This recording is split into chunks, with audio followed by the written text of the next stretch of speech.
Welcome to the Fabricators Coach podcast, where we believe that every fabricator deserves to have a business that not only makes them money, but also gives them time to enjoy it. In each episode, our goal is to share real information that you can take action on and use today. Information that, if you will use it, can help you reduce the chaos in your business, help you make more money, and help you get your life back. My background, for those of you that don't know me, I've got over 40 years experience in manufacturing, business, coaching, literally have worked with hundreds of companies in a lot of different industries, mostly in the US, a little international. I owned my own brick and mortar business back in the 80s. So I understand a lot about those of you who are owners, how that can feel like you're kind of on the island by yourself, so to speak. Coached a number of fab shop owners over the last 20 years. And then I ran a countertop shop for a few years. So I've been where a lot of you are now. I know a lot of the challenges that you're dealing with. The article we're going to talk about this time around came out in first of this month in Slippery Rock Gazette. It's called Planning for Success. If you haven't read it yet, you can go to slipperyrockgazette.net, select the current issue tab, and you can find a copy there. You can also go to fabricatorscoach.com, select the blog menu in the upper right-hand corner and download a copy there as well. This one is the last in a 12-part series for this year. Part of what I was thinking about a little over a year ago was, this time of year for the shop that I ran, that my wife and I ran, was always the biggest challenge of the year. We had the typical holiday rush that a lot of you see, and all the challenges and things we didn't do well the earlier part of the year were just compounded and made much more intense this time of year. So I got to thinking about, okay, what can we do to share information with folks so that their 2022 holiday season is better for them than the 2021 holiday season was. So that's what we put together, was a series of 12 articles, and this is the last one. And of course, the core of all of these is to give you ideas for how you can work more on your business instead of just working in it. Because obviously the more you can work on your business, the more it's going to improve. The more it improves, the closer you get to having a business that doesn't just make you money, but also gives you time to enjoy it. And I personally think that's important to be able to do. I think you deserve to enjoy the fruits of your labors. So that's the whole idea behind this series of articles. Let me ask you, how many of you have already put together your forecast and your plan for 2023? Anybody? Okay, that's why you're here, right? Want to figure out how to do that? Fair enough. Okay, good deal. Let me, what I'm going to do, I'm going to do my best not to make this one a bit dry, because we're talking through a spreadsheet.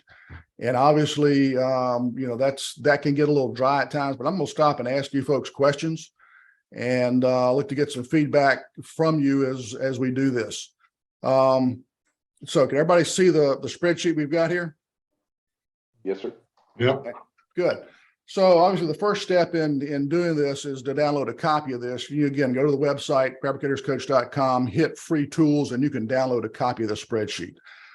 The next thing is what I think is probably the most challenging for most folks, and that's looking at next year, looking at 2023 and figuring out, what do you think your sales are going to be for January and February and March and every month in 2023? Anybody got any thoughts on how you might figure that out? How many of you are comfortable doing that? Well, a lot of it seems to come off of what your historical data is. Yep, that's a good place to start. Go ahead, and one thing you can do is just go ahead and enter in your sales by month for 2022. Because I think, Stephanie, part of what you're probably alluding to is the fact that we've all got a little bit of seasonality and kind of some patterns there. Mm-hmm. Okay. Yep. All right.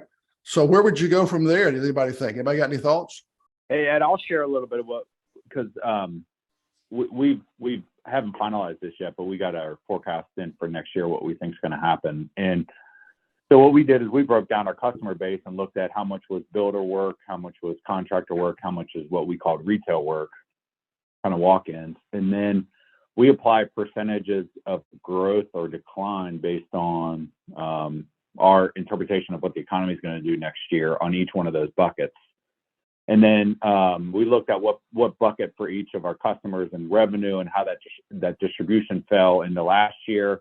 And then we kind of applied that logic to what we expect this year based on that. And, obviously the biggest anticipation we have is all of our builders. We expect a nice decline in our builder work just because of what's going on in the environment. So we did that, and that gave us a kind of a good sense of what we expect and kind of how we forecasted that with all of our monthly sales from there. So at this point, I'm going to sit back and let Dan teach the rest of the webinar. That's exactly right, Dan. That's the thought process you got to go through is look at your different industry segments, figure out what you think is going to happen. And let me ask you this, Dan, since you've already done the work, how did you figure out for each of your business segments, each of your market segments, how did you come up with some idea of whether they were going to go up or go down or how they were going to change for next year? Where'd you get that information from? Yeah, and by no means do I intend to teach this, so I am a learner here. But we spend a lot of, and my background's not in this, so I know other things more than I know Granite.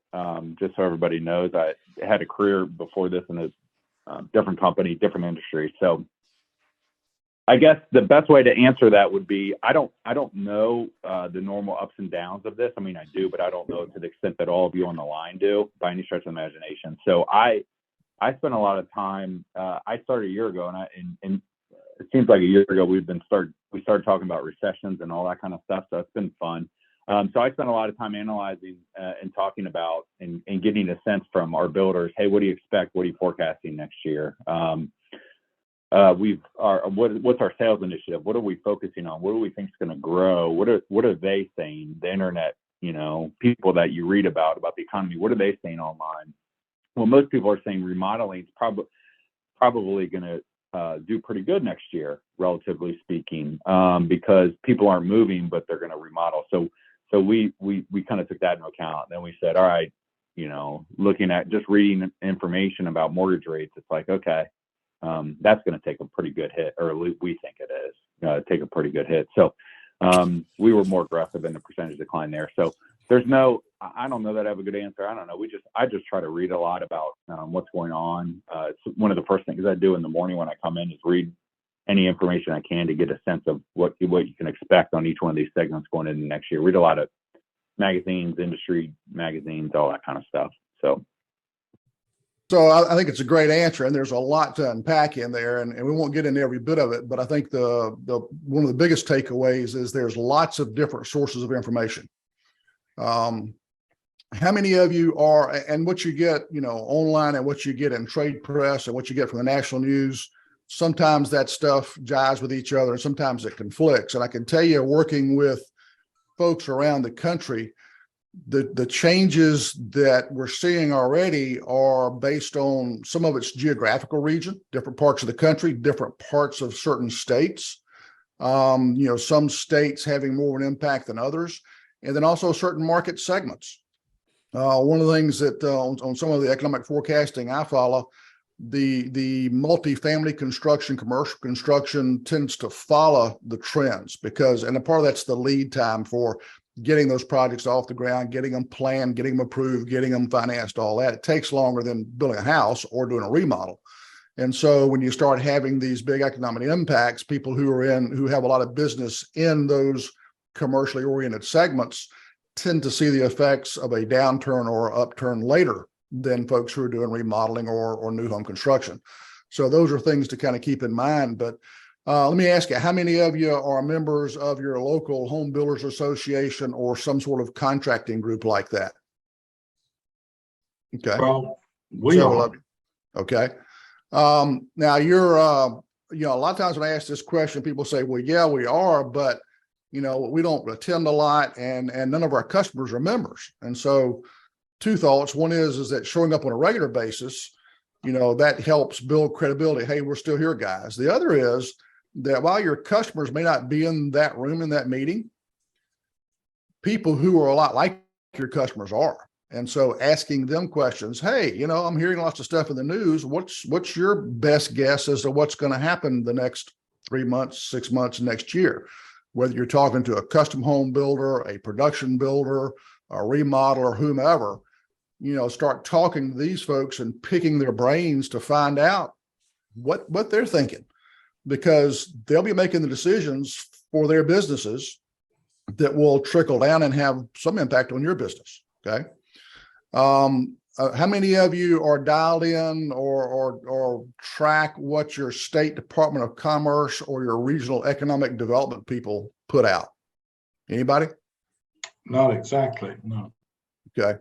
That's really worth doing. And let me give you an example. I'm in South Carolina, and, we see in the news, all sorts of announcements from the State Department of Commerce and our regional economic development about new industry moving in the area. And I keep thinking, well, where are these people going to come from to work in these plants? Everybody's struggling to hire people. How did what lies did they tell these folks to get them to put billions of dollars into investment in South Carolina again? And I figured out how to get in touch with some economic development folks, and finding out that when you start tracking and reading this, South Carolina specifically has between 300 and 400 people every day moving into the state. So if I own a fab shop I'm in the upstate of South Carolina, not too far from Greenville, South Carolina, halfway between Charlotte, North Carolina, Atlanta, Georgia, we got the headquarters, the North American headquarters for Bosch and BMW and Michelin and other companies within an hour's drive of my house, and more companies moving in all the time. If I've got a fab shop in this area, I'm feeling pretty good. Even though interest rates are going up, I'm feeling pretty good about new construction and new development. In fact, 2-3 miles from our house, they're clearing land to put in a 2,000 house development. And I'm thinking, okay, I'm living in a small town right now. It's fixing to get crowded. So when you get that type of data and go ask those questions, you start kind of piecing the puzzle together, so to speak, to come up with your best guess for what you think is going to happen. Okay. And just like the weatherman on your 6 o'clock news, who's trying to tell you what the weather's going to be like in a few days, we're trying to predict the future, right? So is your forecast going to be super accurate? No, it's not. You're going to miss it to some degree. So the point is to sit down and go through the exercise and think through what are the things that are going to affect your custom home builders. What custom home builders do you already work with that you can talk to and get their take on what they see is coming? And the same thing for multifamily and all the other market segments that you've got, and put that together with some of those other sources of data that Dan was talking about, like some of the trade press, your Wall Street Journal, national type information sources, and start pulling this together to get a good feel for what do you think is going to happen in your area. Because I can tell you, working with Central Texas versus, Central Illinois versus, Gulf Coast, I'm seeing different patterns based on geography, and I'm seeing different patterns based on primary market segments. I got a client in Central Illinois who's doing lots of multifamily, who's killing it. Okay, got some other clients in other parts of the country that are doing a lot of, custom home building type work, and their particular areas are struggling a little bit, starting to see some softening. So it really varies a lot, and you've got to understand your area to get a good handle on this. But having gone through all of that, because I don't want to spend the whole session talking about that, I think this is probably the biggest challenge is making this forecast. Once you've got the forecast, just like a business plan that you put together, you don't want to put it on a shelf and leave it there. Put your forecast together, go through the rest of the steps that we're going to talk about over the next few minutes. And then each month, pull this thing back up, look at it, and say, okay, based on what I've experienced the last 30 days, do I need to revise my forecast? Those of you who are in companies where you've got salespeople, you've got maybe different managers in your company. I know John's got several different management levels because he's got a pretty good sized company, and Dan probably as well. The rest of you don't know quite as well, but as you talk with managers and your salespeople, get them involved in this forecast. Get their input on this, because they'll be talking to people as well. If you've got outside salespeople and they're going out and talking with existing customers, especially B2B customers, contractors and the like, or they're going out prospecting for new ones, they need to be asking these questions as well. So there's a lot of words there, but there's hopefully some good nuggets that you can pull out of and help make a decent forecast for next year. Okay. And like Stephanie said, start off with your numbers from this year, put those in, and then modify them based on what you think is going to happen. Okay. So as we look at the spreadsheet, there's a couple different ways to put that data in here. One way is just take this line right here and just go key the numbers in. Just look at put in your existing months and then start making your adjustments based on, what you think how you think the year is going to play out. That's the easiest way to do it. I have one client that we did this with, and what he really wanted to do based on his plans for the year, he said, okay, my average job price is about $7,000. And based on the changes he was planning on, he was going to put together, he had a marketing strategy he was rolling out, very specific and detailed. He had specific salespeople he had already identified he was going to hire. He had a large competitor that was starting to implode because of some issues inside that company. So he knew he'd have some options to hire those folks. But based on that, he said, okay, I think as I roll these things out, I'm going to pick up on average an additional job per month here, 3 more on top of that this month, 3 more. And then he just accumulated all that. And then here's the additional sales that pop up from those. That's a little bit confusing. So if you're not sure how it works, give me a call. I'll walk you through it. But I've had a couple of folks who wanted to go about it that way. It was easier for them.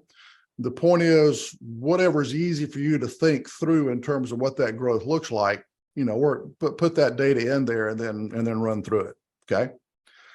So the way the spreadsheet works is whether you're using this method or you're just keying it in, then it'll go and automatically calculate. Here's at the sales level per month. Here's what your annual sales looks like. And I think that's helpful as you start looking at the implications of as we grow, assuming you've got some growth planned for 23, then, you start thinking, okay, when I get to a certain size, I'm going to need certain additional things in the business. And we'll talk about what that looks like in just a second. But first, after you've downloaded the spreadsheet, really the major step is to get the sales forecast put in. And I think as we've talked about, that's probably the biggest challenge. Any questions on that before we move on? Okay. No, I'm waiting. Okay. All right, John. And I'll say too, anybody who looks through this and you're not really sure about this and you download it and you're struggling with it, shoot me an email, give me a call. I'm happy to walk you through it. It's not a problem.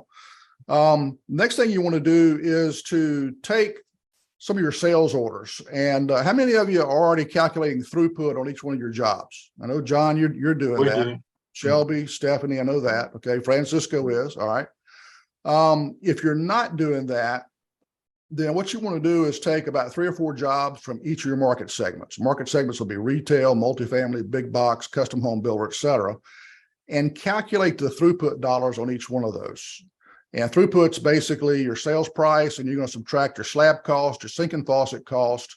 If you've got a substantial sales commission, subtract that. And if you're doing 1099s typically for installers, you'd subtract that. And those are usually kind of the big factors, but sales price minus those will give you your throughput. And the throughput is the cash that job generates to help pay your bills. All right. And so you want to take 3 or 4 jobs from each market segment and do that calculation if you're not already doing those, and come up with this number right here, which is kind of for all your market segments together, what your average throughput is on those market segments. Now, if you want to get really detailed, you can add some more lines to the spreadsheet and do this for each market segment and do a weighted average based on percent of total. You can get fancy if you want to. I'm trying to keep it simple here. Okay.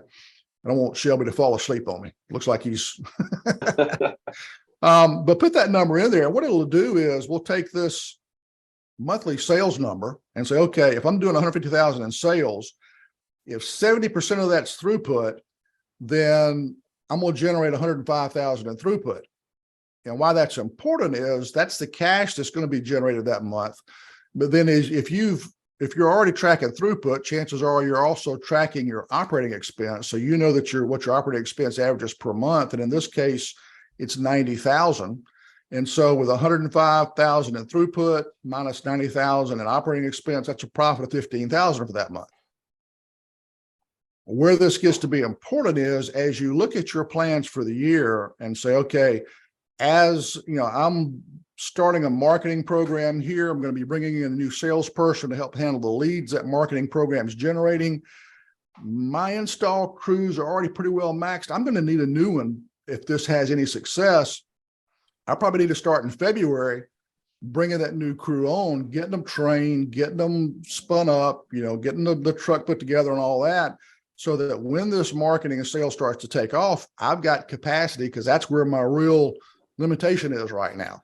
And then as I add more and more sales, well, I'm my CAD operator, he's been maxed out. I'm going to need another one pretty soon. As we grow, we'll need, shop employees. At some point, it gets big enough, I need another install crew.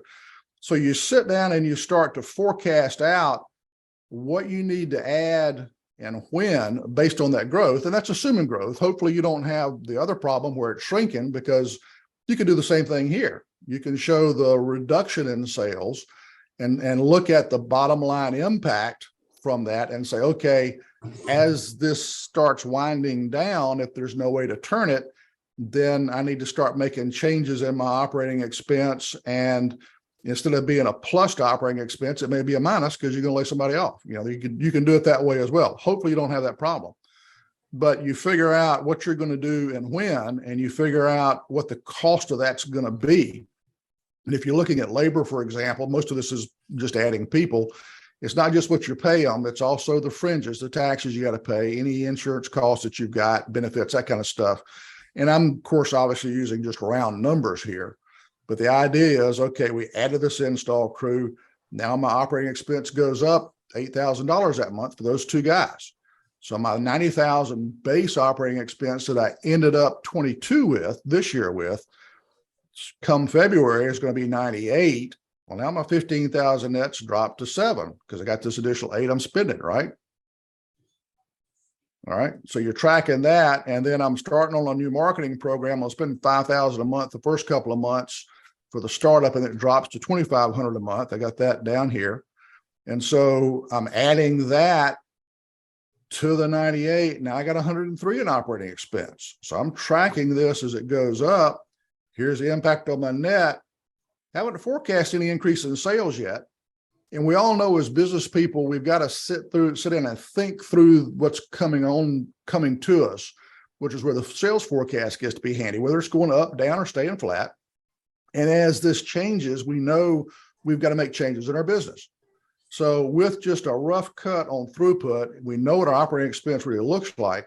We can start to forecast out these changes, forecast and predict what those expenses look like. And now we're starting to see the impact on net. And we know sometimes we got to spend money to make money. Sometimes that means we got some net negative for a little while before we start seeing a real positive return, because we got to build some capacity ahead of that demand. And so, you sit down and forecast, well, I started my marketing plan here, and the first few months are kind of slow for me. Typically, first quarter, things normally pick up in April. It may be that by the time March rolls around and I'm looking at this March of next year, it may be we're already picking up a little bit more, because the market segment that we're in, the geographical area that we're in, is starting to see an uptick. The weather's gotten warmer earlier, so the spring rush has started earlier. Anything like that can happen. So you might adjust those numbers. And so this monthly sales here might be, 160. So you put that in, and all of a sudden you see the impact on these numbers. Okay. So what this does as a tool is it gives you a structure to sit down and think through what next year is going to look like, and causes you to think through, okay, what are the implications of those changes? Going up, staying flat, hopefully not going down much, but working through those, and then plan, what do we think we're going to have to do and when? And then if you're going back and reviewing this month to month, and obviously if you've got, ops managers, production managers, install managers, if you're a big enough company for that, having them involved in this discussion for what are we going to do and when. When I get to this 160,000 a month, 100 and in this case 188. Yeah, I'm gonna need that deal. You know, your ops or your shop person saying, yeah, I got to have another CAD guy, and I need another polisher because I got to take this really good polisher and turn him into a fabricator, or he's going to be a CNC machine operator, something like that. So it's talking through what that strategy is for next year, and this is a tool that gives you a structure to do that and helps you put some data behind it to say, okay, what's the impact? What do we think the impact on our bottom line is going to look like? I did something similar to this last year, and Okay. How'd it work out? completely wrong. is being this consistent? Is this something that everybody else does? Is like across the board every month is consistent in what you're bringing in, like your monthly gross? Because my P&L for this year, March we did $250,000. January I did 50. In January, almost all of our machines broke. Half our shop was out with COVID. Someone broke their foot. Like it was a whole bunch of stuff that was out of our control that happened. So like January, I have 50 grand, which is negative, a bunch of money. And then March, we were through the roof. And then July was another one. Our entire shop had COVID. Another machine went down in July. So like those fluctuations completely screwed my plan up. Yeah, trying to predict COVID's a little tough. Yeah. And it sounds like, and you and I've talked a little bit about this before in your case, sounds like January and July were really just unique situations. You can't predict those. Okay. Yeah. But let me ask you, the other months that you forecast out, were you kind of in the ballpark on those forecasts roughly? In terms of spending money, yeah. In terms of how much money coming in, not so much. Okay. Do you know why things were off from your forecast to your actual? When I only count the money when we get paid for it, not when we finish it. I don't know if that has something to do with it because sometimes the weeks transfer over. Yep. I believe March, April, there was a week of payroll that transitioned over. So that looked retarded. So I'm wondering if the same thing of getting money in is another reason why. Yep, that can certainly be impact. I think March of this year for a lot of folks was an extra payroll week in there, whether you're every other week or every week. I think the way March worked out calendar wise. So that can have an impact for sure. And the other thing I would ask you, Shelby, is you put this together for this year. Did you review it on a regular basis, monthly, every other month? Just kind of say, okay, based on what's happening, I need to adjust it or not? I did. And a lot of it had to do with employees. Okay. I had a plan of when I was going to bring in another helper, another programmer, when I was going to bring another sawyer in. And that also, my plan changed from trying to grow the people to replacing the people. I had an installer that went sour and a sawyer that went to go take over a family farm on a 2-day notice. So that whole projection I had for employees changed completely. Yeah. And the smaller you are, if you're and I'm not saying that Shelby's got a small shop, but I know working with folks who've got, 4 or 5 people in the shop versus 15 in the shop, you lose a key person like that. It has a big impact on the business, no question. And that's where we get into discussions about cross training and planning ahead and doing some succession planning so that you're building up that capability. So when you do lose one person, it doesn't have quite as big an impact. Certainly those things are tough to predict. Okay. But if you have, let me ask you this, would this year have been any easier to manage without this forecast, or did this forecast help you at all in managing some of that? It gave a direction. It definitely gave a direction. Okay. All right. So it added a lot more stress when it didn't happen. Well, the challenge there is figuring, okay, why didn't it happen? Of course, obviously, COVID and, injuries and, people leaving on 2 days notice, you can't predict those, but keeping track of what's going on, what's changing, revising your forecast.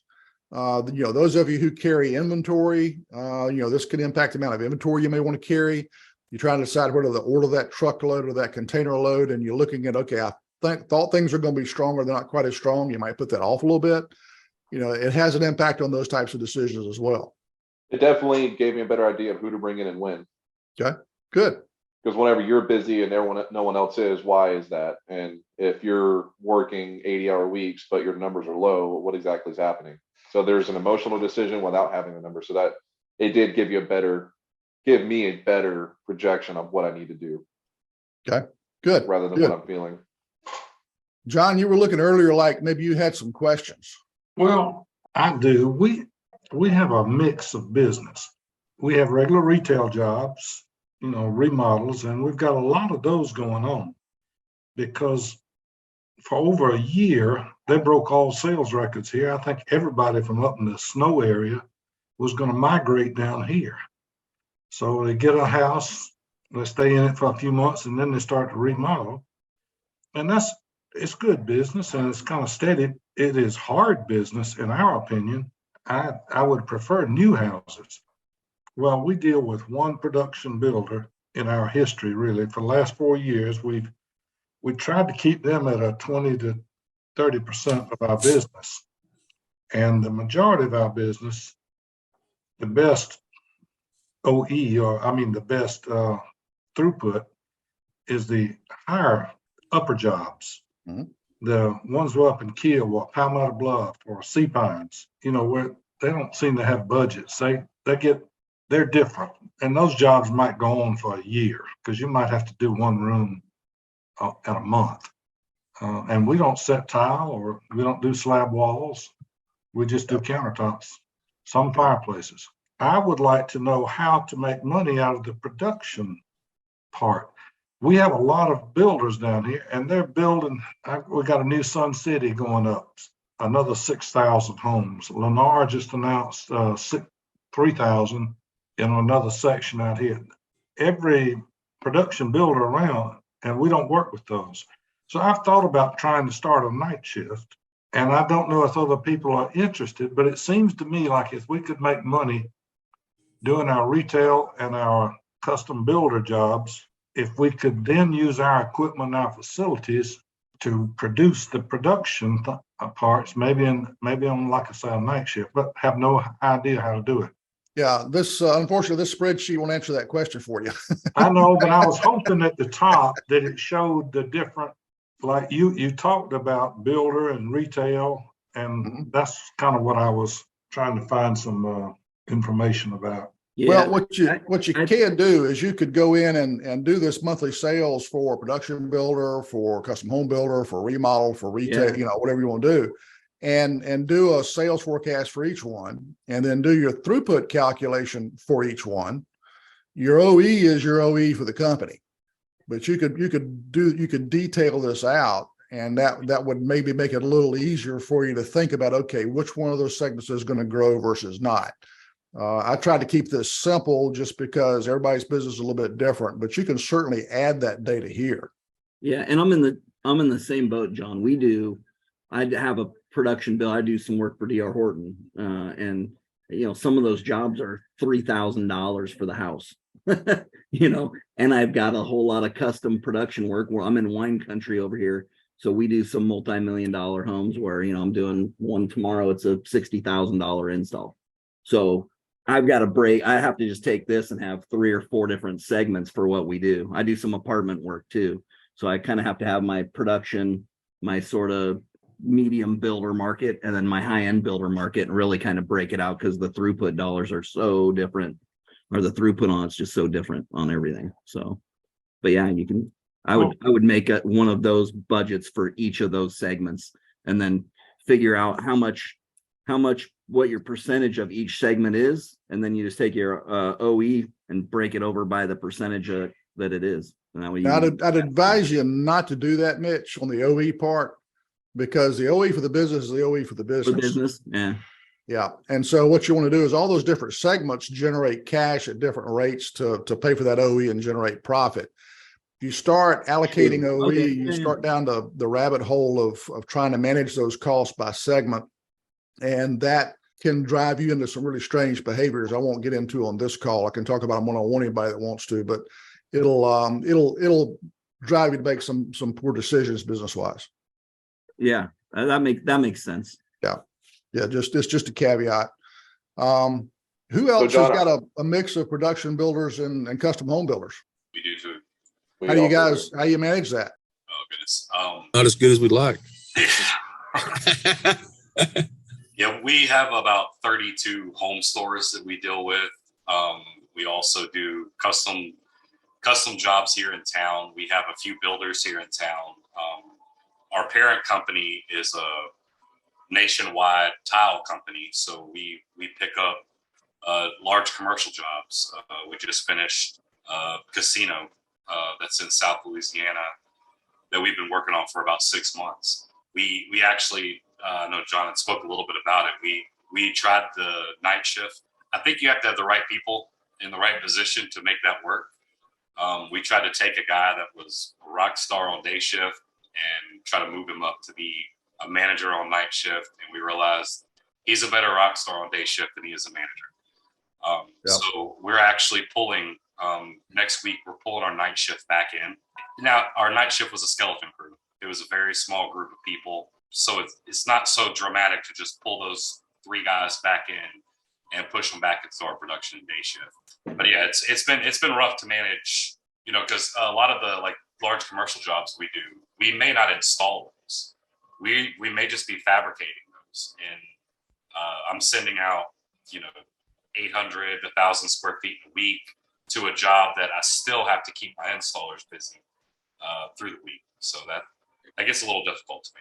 Yeah, the decision we made on starting a night shift, it was more so on how do you make sure the night shift runs without having to be there on the night shift yourself.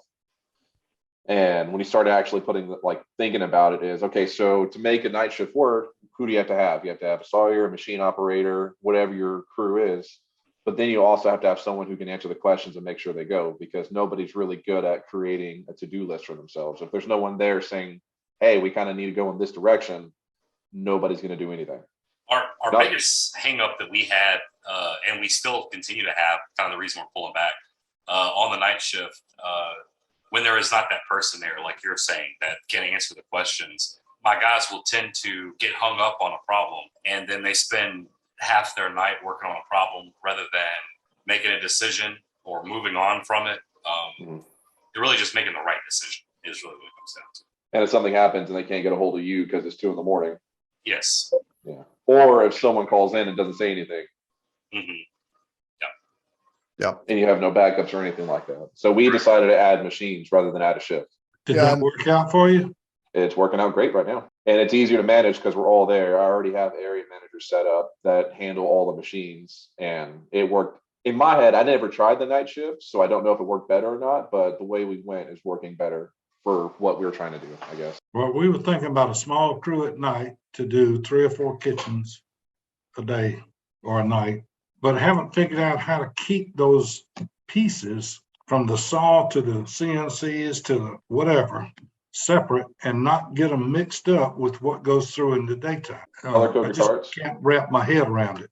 Color code your carts. Well, we use these speed labels on every piece, but I agree. You need somebody there who's in charge that can make sure the right label gets on the right piece, so it doesn't go get up in some CEO's house up in Kill. I took Ed's color, like the red zone, where at noon the day before you walk through and inspect everything, because at noon the day before that job should be done for the next day.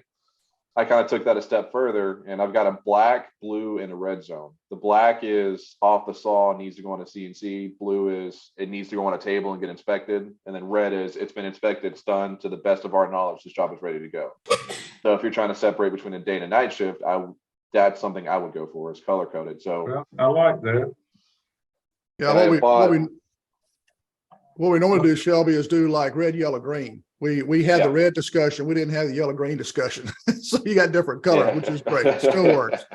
Yeah, the challenges you guys are talking about, there's 2 sets of challenges. One is night shift when you've got a good day shift. And the other is running production builder type work along with custom home builder work. And I can tell you, in this industry and in others that are doing highly custom, low volume work versus high volume cookie cutter production work, anytime you mix those in a factory, you have problems. And you're really in other industries, and not so much in this one, but in other industries where you've got a little bit larger critical mass, it's almost better to have 2 factories within a factory and have that focus, because the processes, the procedures, the way you're looking at the product that's running through, the way you manage that is significantly different for high production versus low production, high quality custom work. And so that's a big challenge to mix them together. I'm not saying it can't be done, but it takes a lot of really close, tight management. If you're doing day shift, night shift, I've had lots of clients and lots of industries try to set up night shifts, and take the guy who's the best operator, woman who's the best operator, make them the lead on the night shift is tough, because that same operator is going to struggle if you make them a lead on the day shift, or a manager on the day shift, because they're a good technician, they're not a good manager.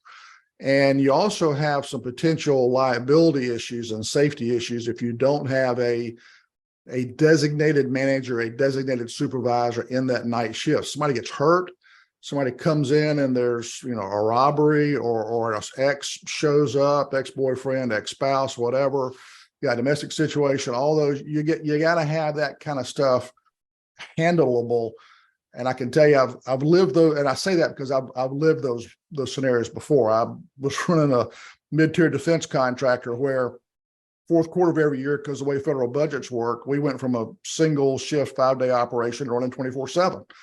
And there were times I'd be driving, I get to work the next morning and find out where's so and so. Oh, we had to fire him last night. Why? Well, we caught him in the guard shack doing something they weren't supposed to be doing on company property at night. And so you've got to have good managers taking care of those things, so you don't end up, because a lot of you folks are owners and you got personal liability, and something strange goes on night shift, you can run into a challenge. And I don't want to see you get into that situation. That's why I give you the warning. Those discussions, they're good discussions to have. It's not quite what we were going to get into in this webinar, but they're really good questions, and they're big challenges. And the reason you've got these questions is they're not easily solvable.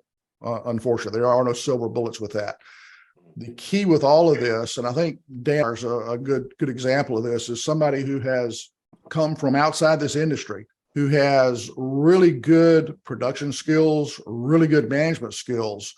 And when we talked early in this session about, what have you guys already done to start to forecast your sales for next year? Dan's already done a lot of that, because that's part of what good managers know coming from other industries. And so as you folks are looking for, if you're growing, or if you've got to backfill a vacancy and you got key managers, bringing folks from outside the industry who are good, strong managers who have been successful in other industries.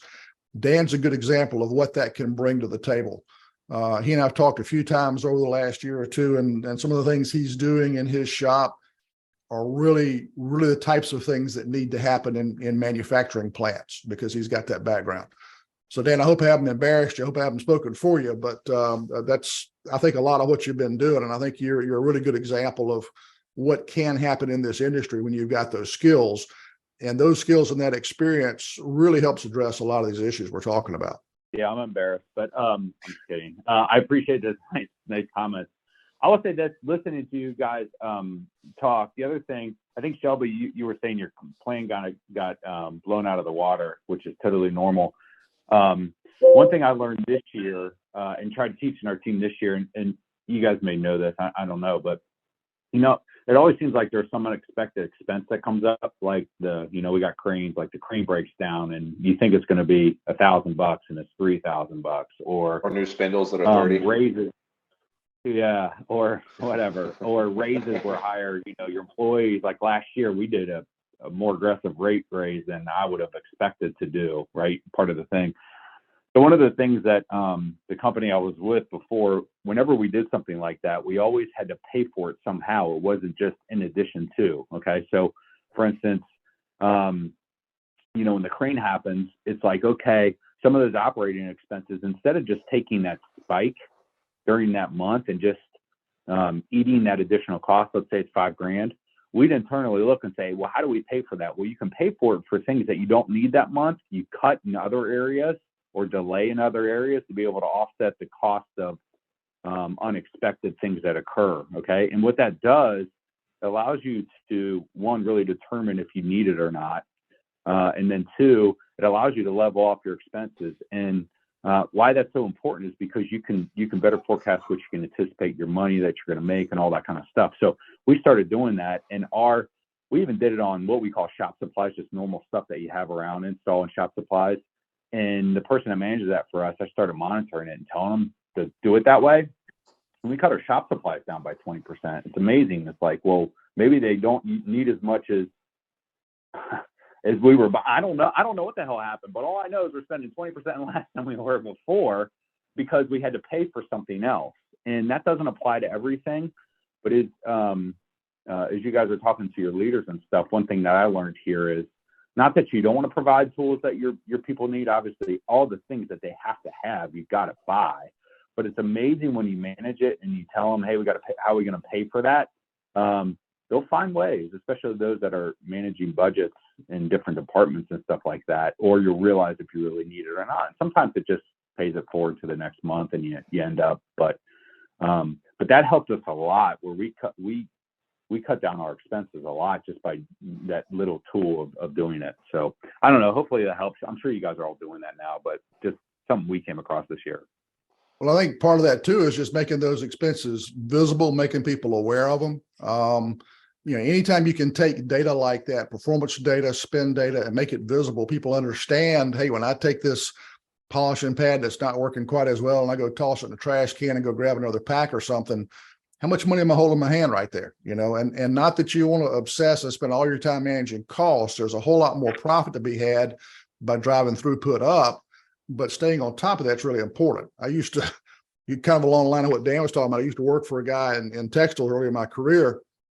He'd kind of look at an area and think, okay, I think there's some opportunity here.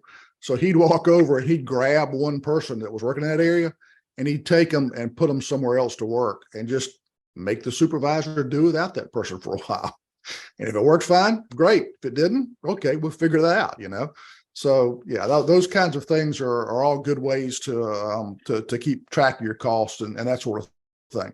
Let me ask real quick, we're getting close to our hour and I didn't say this before, but what I typically do with these webinars is I keep the session open for about a half hour afterwards. So if anybody wants to talk about anything, we can. But before we wrap up at the end of our hour, are there any other questions about this planning worksheet and about this planning process? Well, I hope this has been helpful for you. Hope it's been useful. And again, you can download your own copy. As you work through this, if you've got questions, you need some help kind of thinking through a few things, send me an email, give me a call.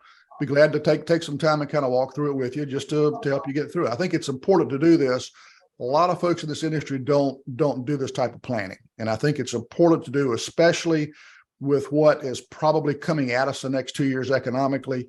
Sitting down and thinking through the implications of those things is really important, and then tracking how well it's going throughout the year. How many of you are going to Tice at the end of January? Anybody? Francisco, Going to, but okay. We have some people going. I'm not personally going. Okay. All right. So any of you that'll be there, would love to run into you, have a chat, meet you face to face. Zoom is fine, but face to face is better. It looks like I haven't gotten the final schedule yet. I think I'm speaking on the Tice stage and I will be in the ISFA booth, doing a coaching session. So, if you're interested and want to meet, be glad to do that. We got some new things coming up next year to keep an eye out for.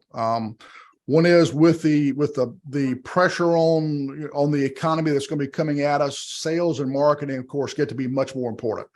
I've got a sales mastermind that I'm working on with a guy who is a master sales trainer. Don't have all the details on that yet, but if you're getting our emails, which if you're here today, you probably are, we'll have information coming out on that early next year. Also putting together a marketing workshop.